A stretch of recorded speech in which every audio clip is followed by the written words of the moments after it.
Здравейте! В това видео ще ви покажем как се добавя бюджет в сайта ASHI.BG.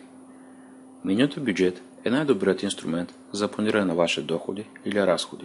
За да добавяте бюджет, трябва да натиснете върху бутона бюджет за всички месечни доходи или бюджет за всички месечни разходи. Да кажем, че сте планирали този месец да имате месечен разход от 800 лева. За да го въведете, трябва да натиснете върху бутона бюджет за всички месечни разходи и в полето сума да въведете 800 лева. След което да натиснете върху бутона добави.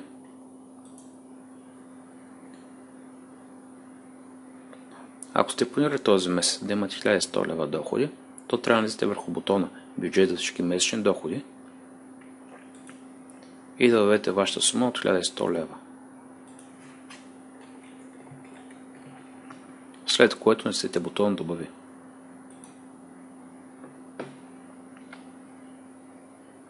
След като сте натиснали бутона добави, вие виждате вашия бюджет от 1100 лева, а вляво от него вие виждате всички ваши месечни доходи. Също така виждате вашия бюджет за разходи от 800 лева, а вляво от него всички ваши месечни разходи до този момент на стойност 532 лева и 65 стотинки. Ако искате да редактирате или изтрите вашия бюджет, може да преминете върху него и да изберете един от двата бутона, намиращ се вдясно от него.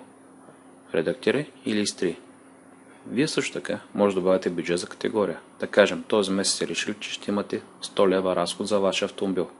За да го въведете, трябва да натиснете върху бутона бюджет за категория, в полето сума да въведете 100 лева и да изберете вашата категория. След което натиснете бутона добави и вие ще видите графично бюджета за вашата категория. Ще видите стойността на вашия бюджет и ще видите колко са вашите месечни разходи за автомобил до този момент. Ако искате, може да създадете бюджети за вашата подкатегория. Да кажем, че този месец сте планирали 80 лева за гориво.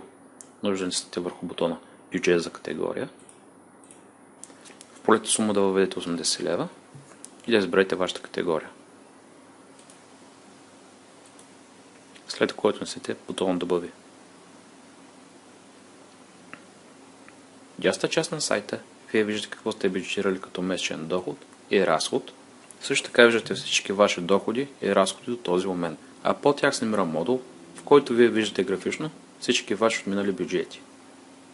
Нека да се върнем на началната страница. Вече виждаме, че модул бюджет е активен. Виждаме какво сме бюджетирали като месечен разход.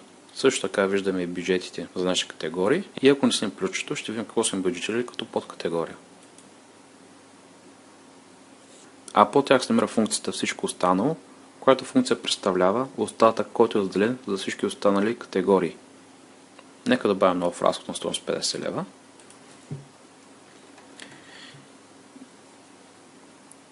И да изберем категория гориво. След което искаме бутон добави. И виждам, че бюджетът за автомобил вече е на червено. Също така виждаме, че бюджетът за гориво на червено. Също така имаме две известия с сигнали, които ни показват, че сме промили нашия бюджет. Сигналите показват, че трябва да вземем мерки и да оптимизираме оставащите ни разходи за месец. С това приключва видеото относно как се създава бюджет в сайта ASHI.BG. Надяваме се да сме ви били полезни с това видео.